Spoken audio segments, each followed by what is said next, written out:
Before you begin watching this video, I want to say one thing. Everything you see before your eyes in this video is purely my opinion, unless stated otherwise. If you don't agree with my views, please rebuttal in the comments. Thank you. Now on with the show. Look, I'm well aware of how beloved this game is. I've done the research. If you search up Mario 64 bad game on YouTube, there's only like 2 videos reviewing the game poorly, and they all have a crazy amount of dislikes compared to likes. I know if I decide to share my negative opinions on this game, I will be hunted down for being a witch and slaughtered. But so help me, I will have courage in these trying times. I will not falter. I will not stand idly by while Mario 64 continues to collect the praises of everyone and everything, both alive and dead. I will fight back against the... What? Yeah, I'll take my regular. And don't forget the barbecue sauce. Okay, thanks. Alright, where was I? Alright. I will fight back against the tyranny that Mario 64 has created over all other games. Mark my words, Mario. Your days of abusing nostalgia are over. Like I said, I did some research beforehand, and I saw a very similar mistake made by all the reviewers. They all mentioned something about the game looking like dirt. But not like the dirt that's beneath the grass. I'm talking about the dirt beneath the dirt. And let's admit it, they're right. But also, that's exactly where I think they went wrong. If you talk to any Mario 64 fanboy and mention anything about the graphics looking bad, the conversation will 9 times out of 10 go like this. Hey Tommy, long time no see. What's it been? 8, 9 years since we last saw each other? Yeah, bruv. So what's your PB for glitchless 16-star run? Are you talking about Mario 64? The game with all the stretched textures? Those are graphical limitations! Graphical limitations. The go-to excuse for any gamer to use for why their personal favorite game looks like the dirt beneath the grass. And let's be honest with ourselves for a second, everyone uses that excuse because it's absolutely unbeatable. When I was younger, I thought the game looked bad, and I said that to a friend, and that's when he pulled out his Blue Eyes White Dragon and said, "It's a limitation." I sat there for a long time contemplating a rebuke, but for naught. I had no comeback. He had bested me. I mean, what do you even say to that? They're right. Like, unarguably correct. Spitting cold, hard facts. So, I've decided to make a video not just reiterating what other people have said about this game, but to make my own argument on why I feel the way I do about this game. Oh, and watch out. I won a debate in the 3rd quarter of my junior year of high school while I was favored to lose. Alright, all jokes aside, it honestly was pretty amazing because like the argument was, should phones be allowed into the classroom? And I was assigned to the side of, no, phones should not be allowed in the classroom. Like, imagine arguing that point to a class of 16 and 17-year-olds. Not looking so good, huh? Luckily, I have the confidence and theater skills of a cow, so I actually managed to win with the higher number of votes, even to the teacher's surprise. Wait, what was the point of the story again? Oh yeah, I'm a force to be reckoned with. With all that not-so-subtle flexing out of the way, I've decided to make this argument an even playing field for Mario 64. I've taken into consideration all the limitations of the times, and I will not be using them against the game, as to give Mario an advantage over me. I'm also going to compare Mario 64 to its predecessors and successors, while also keeping in mind the limitations as well. The hardest part of formulating an argument is starting it, but once you have a solid starting point, the rest just kind of falls into place naturally. You never want to lead with your strongest point, and you definitely don't want to lead with your weakest point either. So I'm going to start right here in the middle.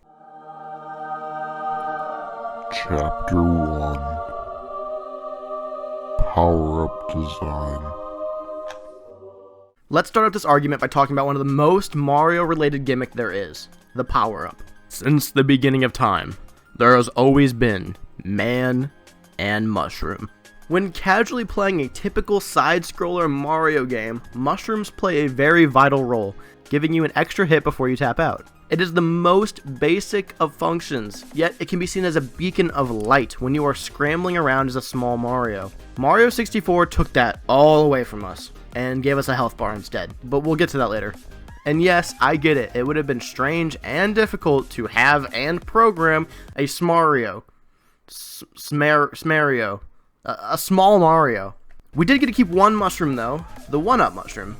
And need I even explain this one? It gives you an extra life. They're rare and sometimes hard to collect, but the payoff is always so gratifying. Except, it's different in Mario 64. The mushrooms are tiny and they're creepy looking. Like they come into your house at night and make a sandwich with your ham and Swiss and then watch you all night while slowly eating that sandwich. Anyways, the 1-up in Mario 64 was a huge whiff. They are supposed to incite joy, yet they are not even satisfying to pick up in this game. I can prove all of this because in the later 3D games, they brought the mushrooms back and they made them bigger and so much more satisfying to collect. Mushrooms aside, let's talk about the other power-ups, starting with the fire flowers. They're gone. They took the flower away from us, and everyone's okay with that? Well, my friends, at least one programmer wasn't okay with that because they brought it back and made it work in Galaxy. Lastly, and a contender for most importantly, the star. In most games, the star gave you invincibility for a short while, allowing you to smash through anything except for the bottomless pit. Mario 64 obviously didn't want to leave the star behind, but for some reason didn't give it the obvious purpose of granting invincibility. Instead, they replaced the ending flagpole with a star. Not only that, but added thousands of them everywhere to collect because for some reason, everyone had the same idea to make their game a collectathon at the same time. Not only that, but since this game shaped all future 3D Mario games, they had to implement a new star into the game that granted invulnerability because they couldn't use the star as both a power-up and an end goal, now could they? And I agree, the star becoming the new goal isn't actually the worst thing in the world. In fact, it's become a staple of 3D Mario games. Mario 64 likes to make a big show about you collecting a star, and it's actually pretty satisfying. You collect the star, strike a pose, then get shot out of the level, unlocking more worlds in the process. This was a design choice they didn't stop using until Mario Odyssey, where you finally could continue exploring after finding a star. I meant moon. Which brings me to another point. Why do you collect stars in Mario 64? All the other games have stars that make sense.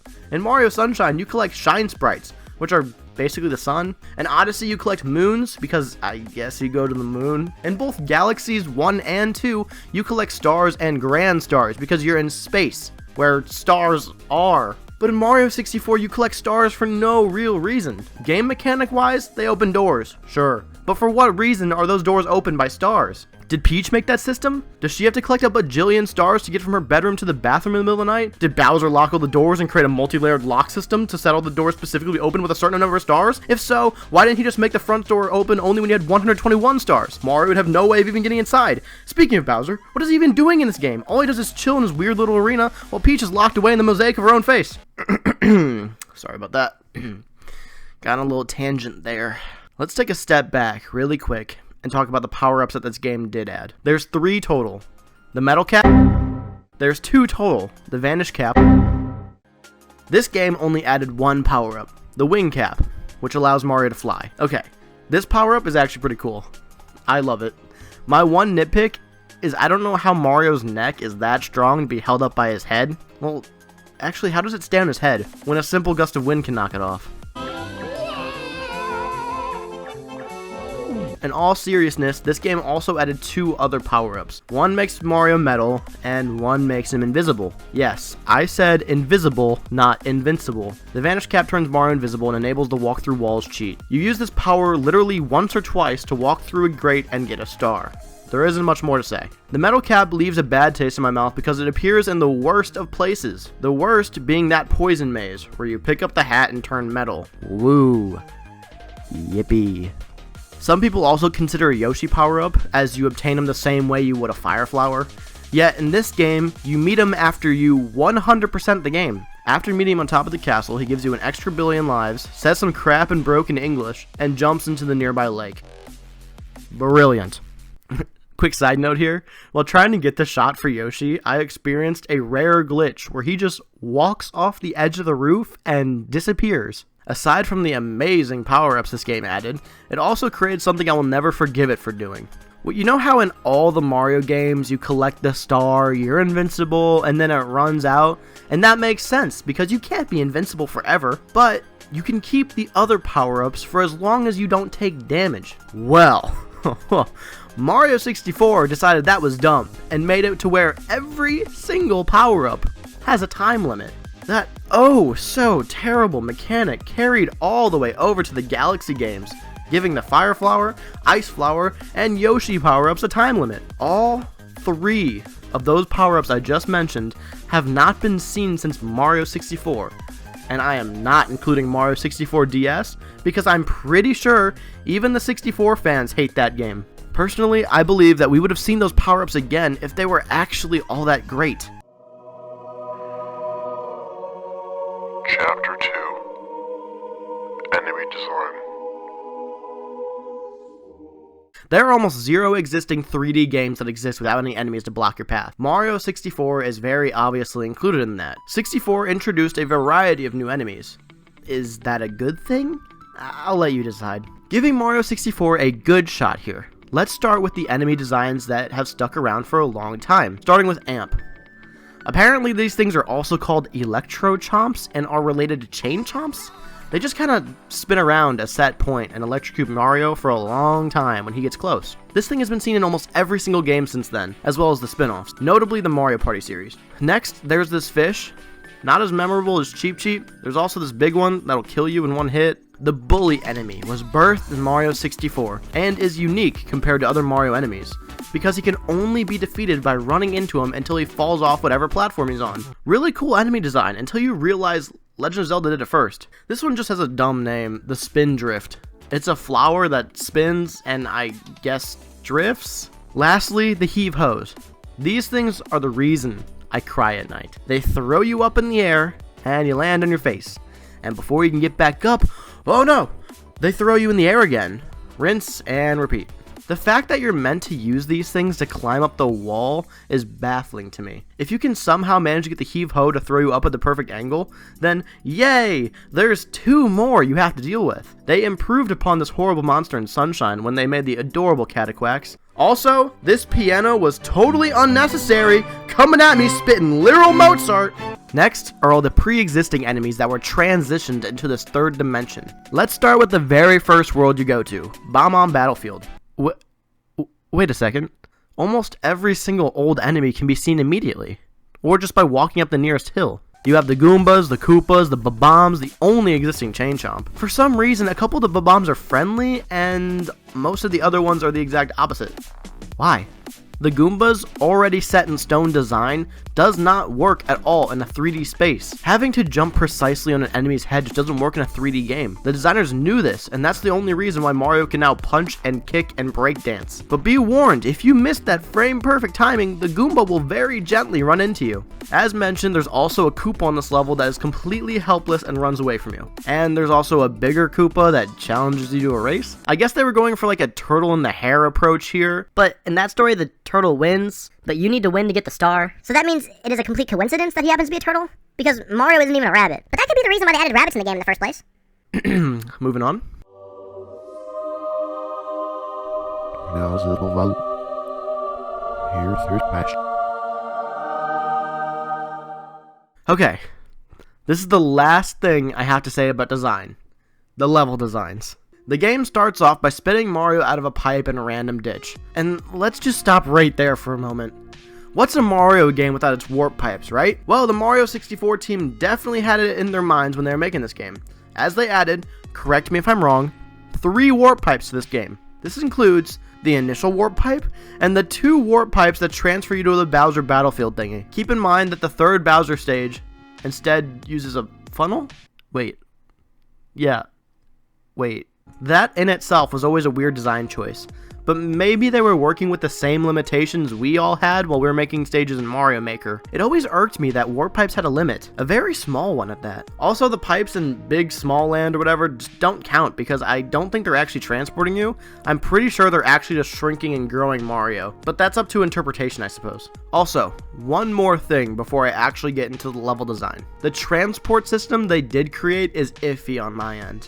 On one end, it's cool that you get to jump through paintings. On the other hand, why did they decide that this was the way to travel? Also, why didn't they stick to it? Paintings are the main travel mechanic, but there's also mosaics, trapdoors, magical goop, a haunted house toy, looking up, and actually just a wall. And they obviously meant for all of these places to be near each other, hence why certain levels spit you out a waterfall or just out of the sky. The castle and the levels are connected, which brings into collection, where are the Bowser levels located? Why do you fall into a trap door and get sent to a place with random floating blocks? I guess that's just the basement of the castle? Very spacious. I wonder if there's a full bathroom down there anywhere.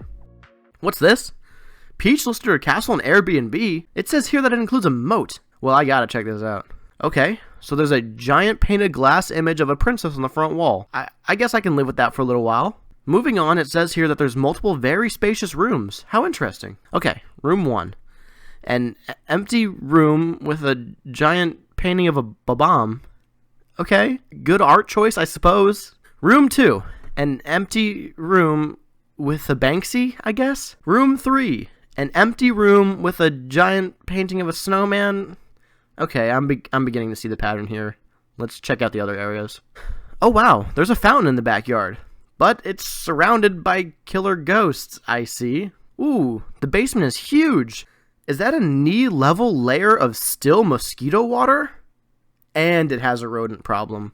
Well, IGN gave it a 9.8 out of 10, so it must be trustworthy. Here's a level example of something they did right. Totally ignoring the enemies, here is Babam Battlefield again. This level is actually pretty good. It's a great way to ease people into the game and show people what the rest of the game is going to look like. If a game can't hook your attention right away, there's a pretty low chance of you actually wanting to play it again. This level has a little bit of everything, from climbable trees to cannons and even the more advanced stuff like climbing up a mountain while avoiding giant metal balls rolling down the mountain at the same time. The only bad part is this elevator thing. It looks like some of the designers were playing around with and accidentally left it there when they shipped the game. I would call that a fact, except it's not, because they just so happen to put a red coin right above it, just so you would be forced to interact with a contraption that even the most hardened Mario 64 fanboys probably avoid at all costs. Now, what most of the other levels fail at is one key thing. This game relies way too heavily on bottomless pits. Thwomp's Fortress, everyone's favorite level, is just floating in the sky. The remade version of it in Mario Galaxy gives it justice for floating, but it still feels out of place. At the very start of the level, there's also a perilous path to cross, but everyone and their mamas just jump up and take the high road because it possesses no challenge compared to Death Valley over there. So many levels, if you make just one little mistake, severely punish you. Specifically, Tick-Tock Clock, Rainbow Cruise, Mushroom Place, Little Big Planet, the slide levels, and all the Bowser levels. If you aren't making frame-perfect jumps, then you aren't making it to the Starbuster. And don't even try saying, oh, you just suck at video games, if you think those levels are hard. 1, they aren't hard, just tedious and annoying. And 2, let's think back to your first ever attempt at Tick-Tock Clock.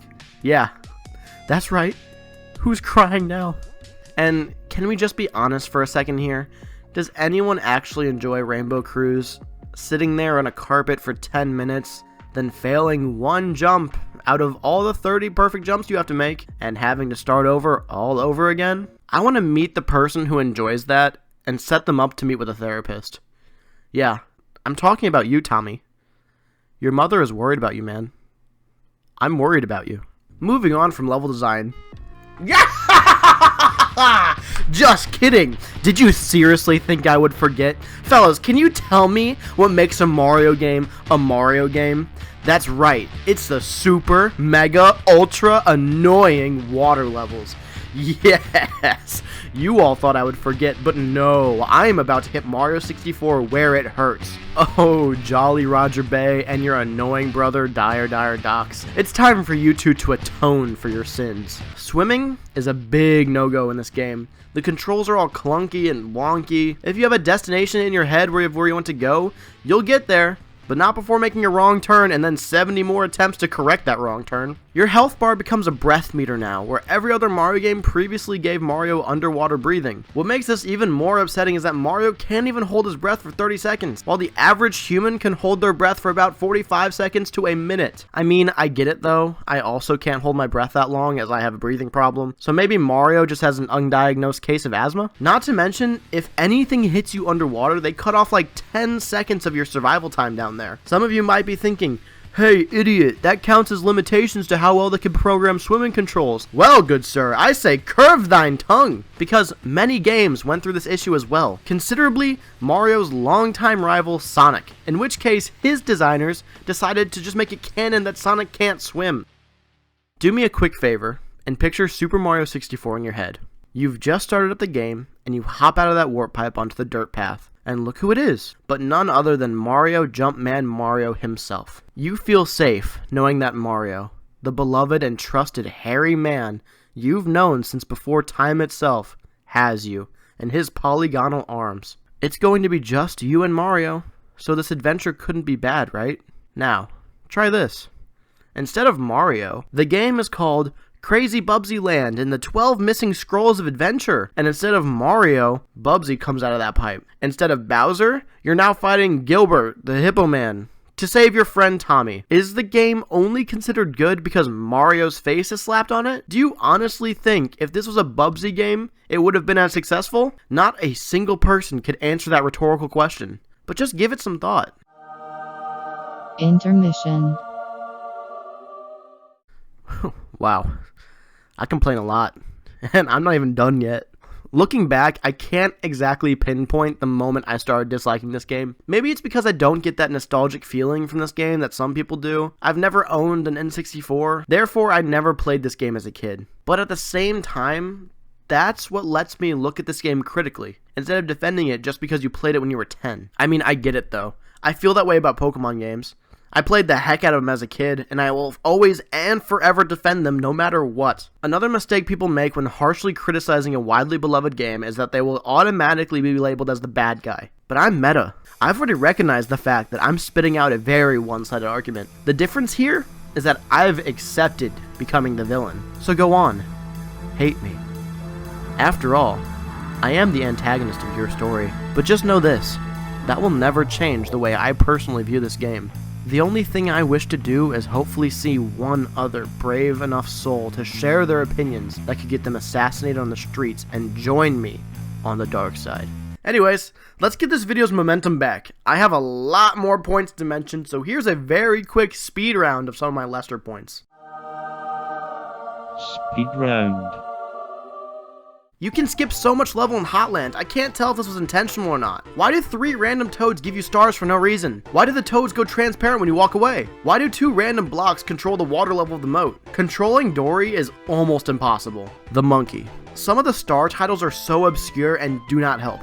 The penguin mama who can't find her own baby on a fairly small map. The penguin who ignores its child outside to race random people all day. The penguin who can't walk in a straight line at a normal pace. Speedrunning is literally the same thing over and over again. The results are either making a mistake or getting a time that isn't a world record. Losing your hat makes you take more damage. The later red corn missions are tedious. The game slows down sometimes, even on the console it was made for.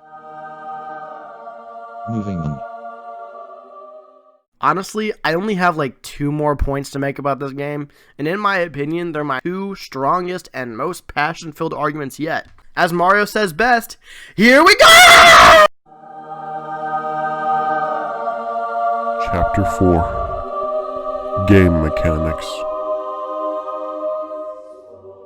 Like I've been trying very hard to do this whole video, I'm only mentioning things that were a conscious choice made by the developers. Flawed game mechanics won't be mentioned here, only undeniable truths. I'd say now is a good time to immediately attack Jolly Roger Bay in the art of swimming again. This time I will be targeting the breathing mechanic. You probably don't think twice about this when playing the game, but when you go underwater, your health bar turns into a breathing bar, right? Not quite. The health bar is actually totally deleted and replaced by the breathing bar, becoming your new health bar. Meaning, if you are at low health, you can just hop into a nearby water source, hop right back out, and be at full health again, just like that. How this makes sense, I do not know, but this causes a number of other problems as well. When you are underwater, taking damage now depletes your breath meter by a couple ticks instead of taking away health. If you are underwater and you pick up a coin, your breath meter goes up a tick, which means Mario somehow turned that gold coin into oxygen in the blink of an eye. And sure, that gives Mario a way to restore health while underwater, but even the developers probably thought that made no sense because they replaced that with actual giant air bubbles in the later games. Wall jumping is basically impossible. I've seen pro players struggle with it sometimes. There's no sliding down the wall, so if you miss the timing on that wall jump, well then you'd better hope there's a nice soft pillow to cushion your fall. Next up are the boss fights, and I'm only counting 3 bosses in this because the big bully was so easy to beat it's sad. Let's start off with King Bam-Bam. the first boss you meet in the game. The boss fight itself is rather easy, as every first boss should be. You simply run around him, pick him up, and throw him on the ground. I have one problem with this. If you throw him off the ledge, he'll just jump back up and say, "Hey, don't do that." That in itself makes no sense because falling from a literal mountain will in every case cause more damage than just being thrown 1 foot onto your bum. And yes, that's how you're supposed to beat this boss, which is just so dumb to me. I refuse to accept that unless there's secretly a cat inside every bomb. Next up is Womp King. Wait a second. King Babam was just a bigger Babam. They wouldn't do that twice in one game, would they? Womp King is so ridiculously easy to cheese.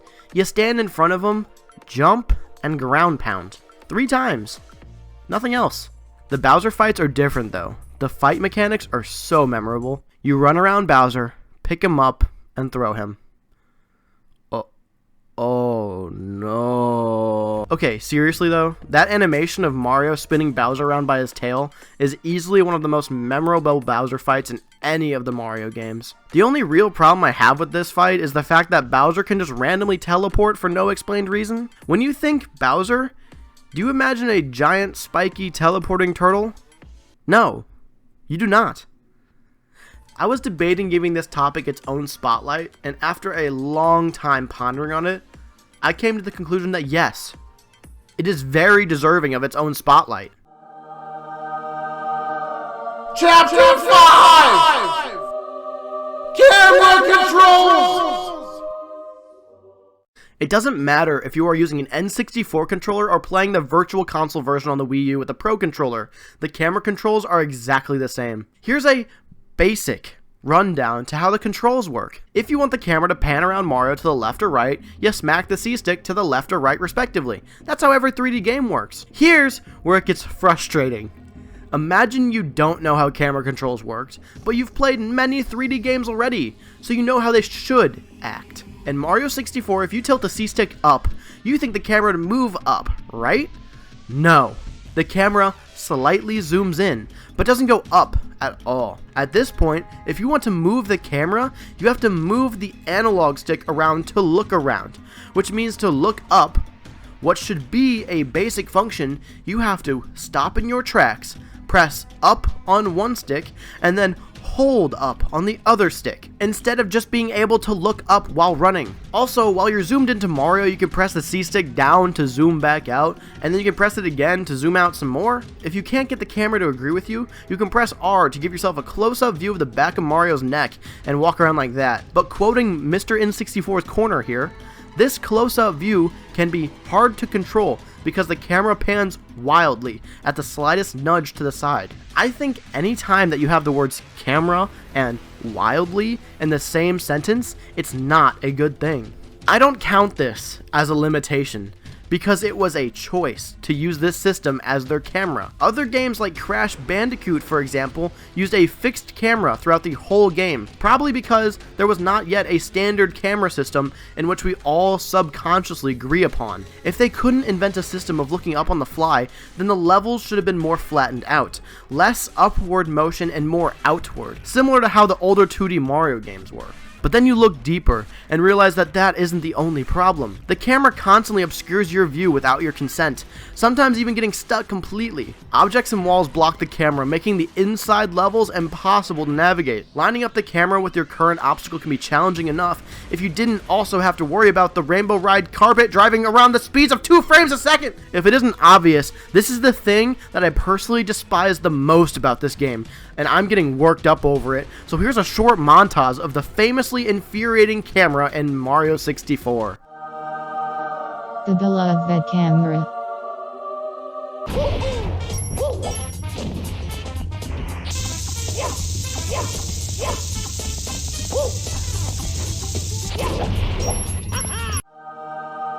Is this supposed to happen?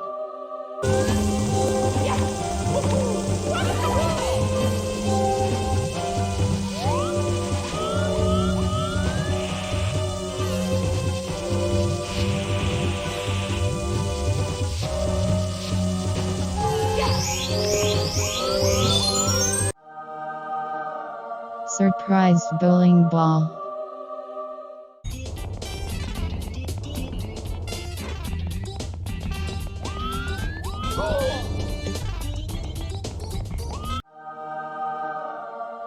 Not fair at all.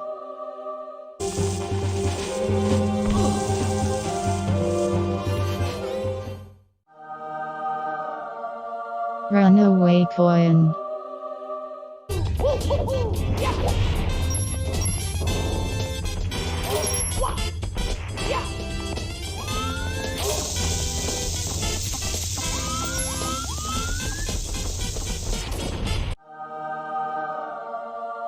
One little slip.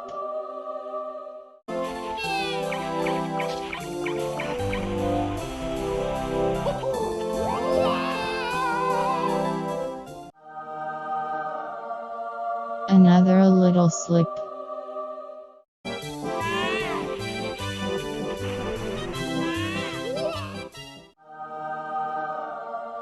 A big slip.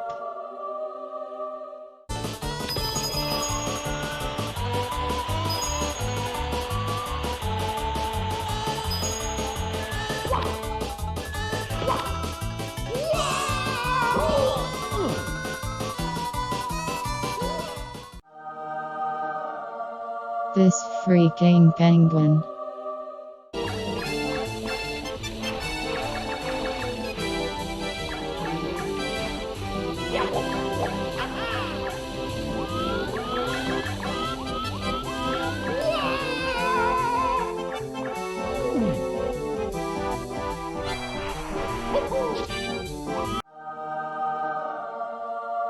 Docks of death.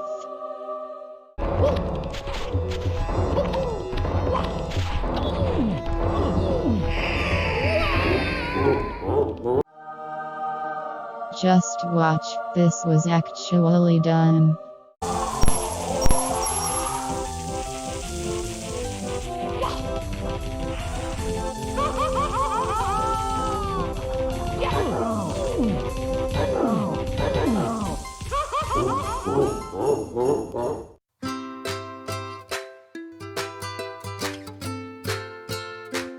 Hello, I'm back, and calm. After harnessing my chi, I realized that I'm done. I've officially gotten everything about this game off my chest. And look, don't take this too seriously, okay? I have my own dumb opinions and you have yours. If you enjoy casually playing this game, 100%ing this game, or even just speedrunning this game, then good for you. I sure as heck don't get it. Truthfully, I love most other Mario games. Super Mario Bros. 2, Super Mario Bros. World, Sunshine, both Galaxy, most of the party games, and a lot of the other spin-offs like Mario Kart and Sports Mix. This game actually has a bunch of admittedly good features such as the music and some mechanics like how Mario leans into his run and his ability to grab ledges. And I just need everyone to remember one thing. I never flat out said this was a bad game. Not once did I mention anything that was caused by the limitations at the time, and I posed most of my points as questions, only giving you examples to help your own answers to those questions. So the choice is yours, and yours alone. Is this game a bad game?